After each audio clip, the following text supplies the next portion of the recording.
গল্পের সওদাগর চ্যানেলে আপনাদের সবাইকে স্বাগতম। আজকে আমরা শুনব সুকুমার রায়ের লেখা ছোট গল্প তিন বন্ধু। এক ছিলেন রাজা, তার ছিল এক ছেলে। রাজামশাই বড্ড বুড়ো হয়েছেন, তাই তিনি তার ছেলেকে ডেকে বললেন, দেখো বাবা, আমি তো বুড়ো হয়েছি, কাজকর্ম আর ভালো করে দেখতে পারি নে। এখন তুমি আমার কাজকর্ম বুঝে নাও আর একটা সুন্দর লক্ষ্মী বউ নিয়ে এসো।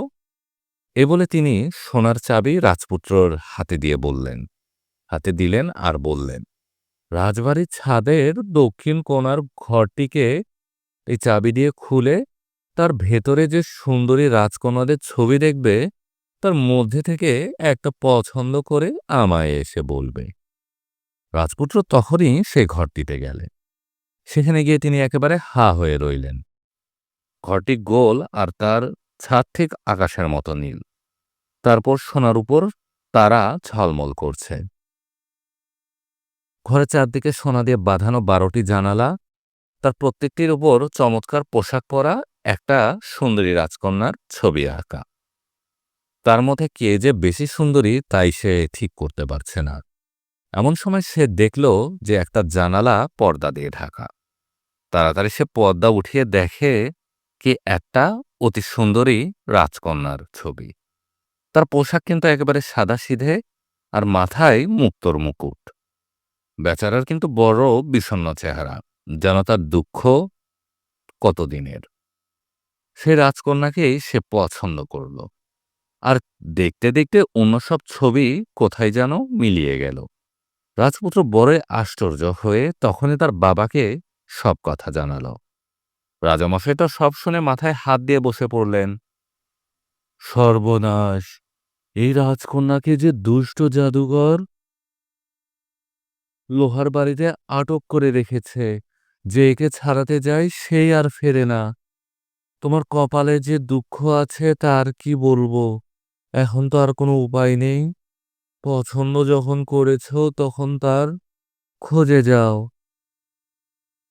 তখনই রাজপুত্র একটা খুব তেজি ঘোড়া নিয়ে রওনা হয়ে পড়ল।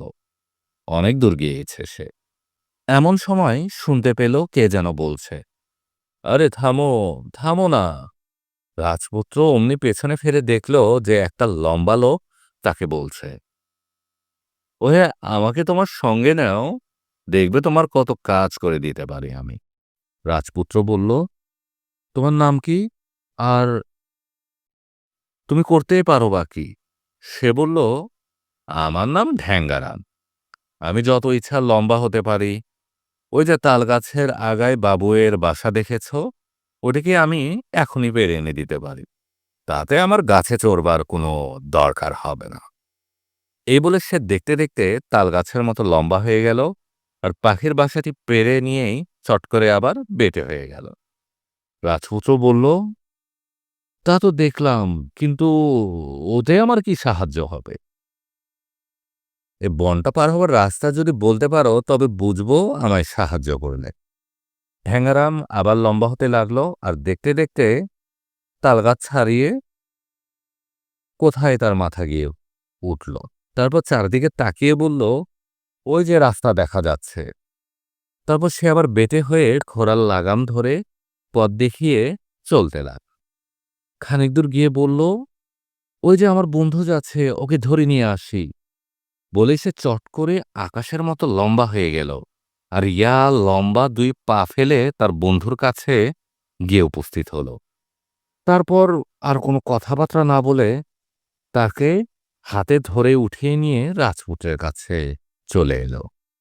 বন্ধুটির বেশ সন্ডামার্কা চেহারা। রাজপুত্র জিজ্ঞেস করলেন, তোমার নাম কি, আর কি বা করতে পারো তুমি? লোকটি বলল, আমি মোটুরাম। আমি নিজেকে ফুলিয়ে প্রকাণ্ড বড় হয়ে যেতে পারি, কিন্তু এই বেলা ঘোড়া ছুটিয়ে পালাও, নইলে আমি এত তাড়াতাড়ি ফুলে উঠব যে ভারী বিপদে পড়বে। এই বলে সে ফুটবলের মতো ফুলতে আরম্ভ করল। ঢ্যাংরাম তো আগেই দৌড় দিয়েছে। রাজপুত্রও দেখাদেখি ঘোড়া ছুটিয়ে সরে পড়তে লাগলেন। ফুলে ফুলে পাহাড়ের মতো বড় হয়ে মোটুরাম হঠাৎ আবার ছোট হতে আরম্ভ করল। পেটে যত বাতাস ভরেছিল সব ছেড়ে দিতে তার মুখ থেকে এমনি জোরে বাতাস ছুটতে লাগলো যে ঝড়ের বাতাস কোথায় লাগে। তা দেখে রাজপুত্র বলল, বেশ, এমন লোক সচরাচর মেলে না, তুমি চলো আমাদের সঙ্গে। এই বলে তারা তিনজন এগুতে লাগলো। খানিক দূরে গিয়ে রাজপুত্র দেখল একটা লোক চোখে পট্টি বেঁধে রাস্তা দিয়ে চলছেন। ঠ্যাঙারাম বলল, ওই আমাদের আরেক বন্ধু। রাজপুত্র সে লোকটিকে জিজ্ঞেস করল, তুমি কে হে? অমনি করে সে চোখ বেঁধে রাস্তা দিয়ে চলছ, পথ দেখবে কেমন করে? লোকটি বলল, আমার নাম আগুন চোখ। তোমরা খোলা চোখে যা দেখো আমি চোখ বেঁধে রাখলেই তা দেখতে পাই।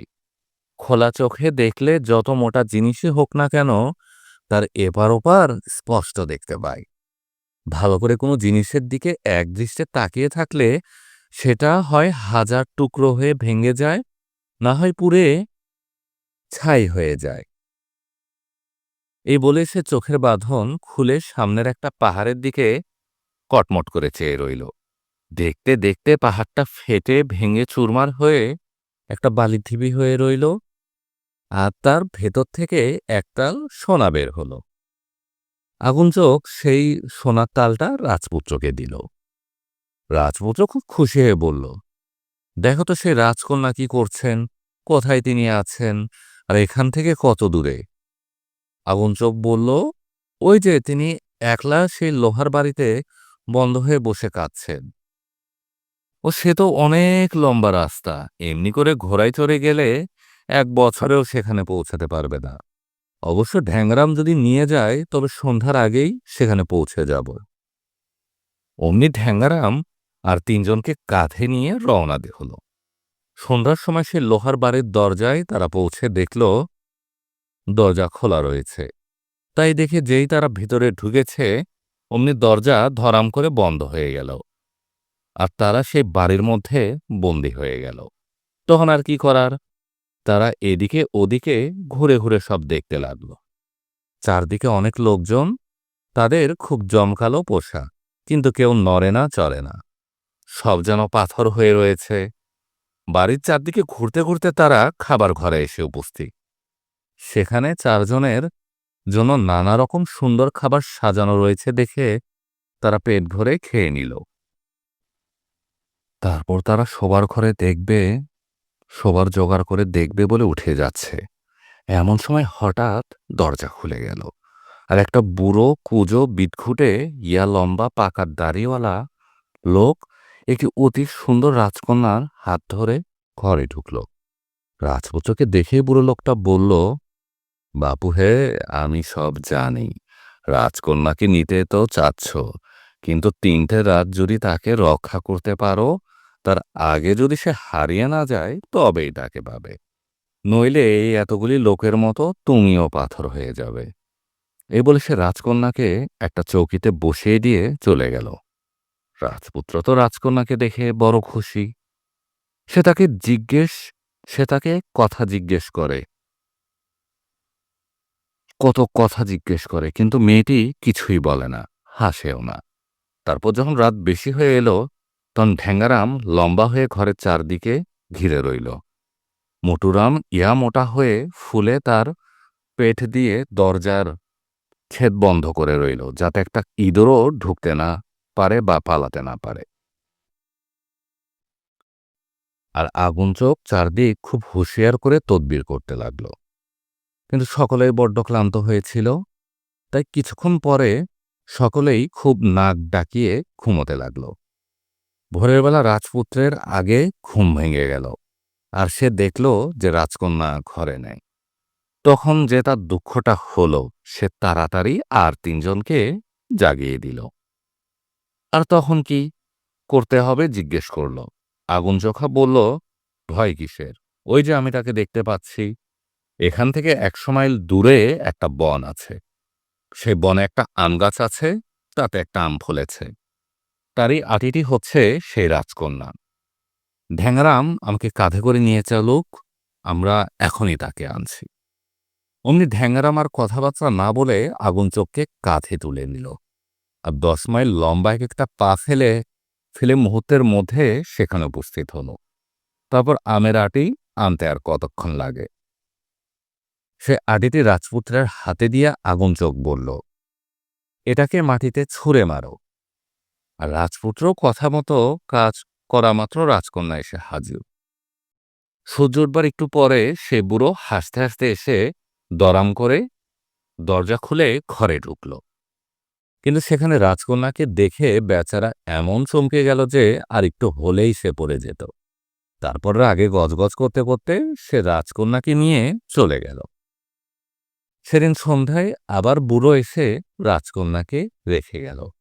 রাজপুত্র আর তিন বন্ধু সে রাত্রে জেগে থাকার খুবই চেষ্টা করেছিল, কিন্তু দুপুর রাত্রের আগেই সকলে নাক ডাকিয়ে ঘুমোতে আরম্ভ করল। ভোরের বেলা রাজপুত্র আগে জেগে যেই দেখল রাজকন্যা নেই, অমনি অস্থির হয়ে তিন বন্ধুকে জাগিয়ে দিয়ে বলল, আগুন চোখ, শিগগিরই দেখো রাজকন্যা কোথায় গেল, সকাল যে হয়ে এলো। আগুন চোখ জেগে উঠে চোখ রোগড়ে বলল, এই যে আমি তাকে দেখেছি। এখান থেকে 200 মাইল দূরে একটা পাহাড় আছে, সে পাহাড়ের মধ্যিখানে একটা পাথর আছে, সেটি হলো রাজকন্যা। ঠ্যাংরাম যদি আমায় নিয়ে যায় তবে আমি এখনই রাজকন্যাকে আনব। যেমন কথা তেমন কাজ। ঠ্যাংরাম তখন আগুন চোখে কাঁধে নিয়ে 20 মাইল লম্বা এক একটা পা ফেলে মুহূর্তের মধ্যে সেখানে হাজির হল। আগুন চোখ সে পাহাড়ের দিকে কটমট করে কিছুক্ষণ তাকিয়ে থেকে সে পাহাড়টাকে ফাটিয়ে গুড়িয়ে দিল, আর তার ভেতর থেকে সেই পাথরটা বেরিয়ে পড়ল। সেটাকে নিয়ে রাজপুত্রের কাছে দিতেই রাজপুত্র পাথরটা মাটিতে ফেলে দিল, আর রাজকন্যা হাজির হল। সেদিন বুড়ো এসে রাজকন্যাকে দেখে যা চটে গেল কি আর বলবো। 2 হাতে মাথার চুল ছিঁড়তে ছিঁড়তে সে বলল, আজ রাত্রে দেখব তোর ক্ষমতা বেশি না আমার ক্ষমতা বেশি। হয় তুই মরবি না হলে আমি মরব। সে রাতেও রাজপুত্র আর 3 বন্ধু রাজকন্যাকে পাহারা দিতে লাগলো। কিন্তু সেদিনও দুপুর রাতের আগেই সকলে ঘুমিয়ে পড়ল। রাজকন্যা কোথায় জানি হারিয়ে গেল। ভোরবেলা রাজপুত্র জেগে উঠে যেই দেখল রাজকন্যা নেই, অমনি সে আগুন চোখকে ঠেলা দিয়ে জাগিয়ে দিয়ে বলল, শিগগিরই দেখো রাজকন্যা কোথায় গেল। আগুন চোখ কিছুক্ষণ চারদিকে তাকিয়ে থেকে বলল, এবার তাকে দেখেছি। ওই যে 300 মাইল দূরে কালো জলের সাগর আছে, তার মাঝখানে জলের তলায় একটা শামুক আছে, সেই শামুকের মধ্যে একটা আংটি আছে, সেটি রাজকন্যা। এখনো চেষ্টা করলে আমি আর মোটুরাম ঢ্যাঙারামের ঘাড়ে চড়ে সেখানে গিয়ে রাজকন্যাকে উদ্ধার করে আনতে পারি। কথা বলা মাত্র ঢ্যাঙারাম আগুনচোখ আর মোটুরামকে নিয়ে 30 মাইল লম্বা এক একটা পা ফেলে মুহূর্তের মধ্যে সেখানে গিয়ে হাজির হল। তারপর মোটুরাম নিজের শরীরটিকে ফুলিয়ে পাহাড়ের চেয়ে বড় করে চোচো শব্দে সাগরের জল খেতে আরম্ভ করল। দেখতে দেখতে জল এত কম হয়ে গেল যে ঠ্যাঙারাম অনায়াসে শামুকটা তুলে এনে তার ভেতর থেকে আংটিটা বের করে নিল। এদিকে রাজপুত্র তো বড়ই অস্থির হয়ে পড়ল। সকাল হয়ে গেল, তবু তার 3 বন্ধু ফিরে না। এমন সময় সেই বুড়ো হাসতে হাসতে দরজা খুলে ঘরে ঢুকল, কিন্তু কোনো কথা বলার আগেই থং করে জানালার কাঁচ ভেঙে সে আংটিটা এসে ঘরে পড়ল। রাজকন্যা উঠে দাঁড়াল। আগুন চোখ সেই 300 মাইল দূরে থেকে সব দেখতে পেয়েছিল, আর তাই সে ঢ্যাঙারামকে আংটিটা ছুঁড়ে দেবার কথা বলেছিল। ঢ্যাঙারামও প্রকাণ্ড লম্বা হাত বার করে আংটিটাকে সাই করে ছুঁড়ে ঠিক ঘরের ভেতরেই ফেলে দিল, আর রাজপুত্রও বেঁচে গেল। বুড়ো বেচারার যাতা অবস্থা তখন। তার চোখ চোখ কপালে উঠে গেছে, দাঁতে দাঁত লেগে গেছে, আর থরথর করে কাঁপছে। কিছুক্ষণ পরে সে ধোয়া হয়ে গেল, আর একটা দাঁড়কাক সে ধোয়া থেকে বেরিয়ে কা কা করতে করতে উড়ে চলে গেল। সে বাড়ির যত লোকজন পাথর হয়েছিল তারাও তখন বেঁচে উঠে রাজপুত্রের কাছে এসে হাত জোড় করে দাঁড়াল। তারপর সকলকে নিয়ে রাজপুত্র খুব ধুমধাম করে বাড়ি ফিরে এলো। সেখানে বুড়ো রাজার আর দেশসুদ্ধ লোকের যা আনন্দ! 3 বন্ধু কিন্তু রাজপুত্রের দেশে ফিরল না। তারা সেই জঙ্গলেই ফিরে গেল। রাজপুত্র কত সাধাসাধি করল, কিন্তু তারা কিছুতেই সেখানে যেতে রাজি হল না। আপনারা শুনছিলেন সুকুমার রায়ের লেখা ছোট গল্প তিন বন্ধু। এরকম আরো গল্প উপন্যাস শুনতে চাইলে আমাদের গল্পের সওদাগর চ্যানেলে চোখ রাখুন। গল্পটি ভালো লেগে থাকলে লাইক, শেয়ার ও কমেন্ট করে সাথে থাকুন, পাশে থাকুন, গল্প শুনুন।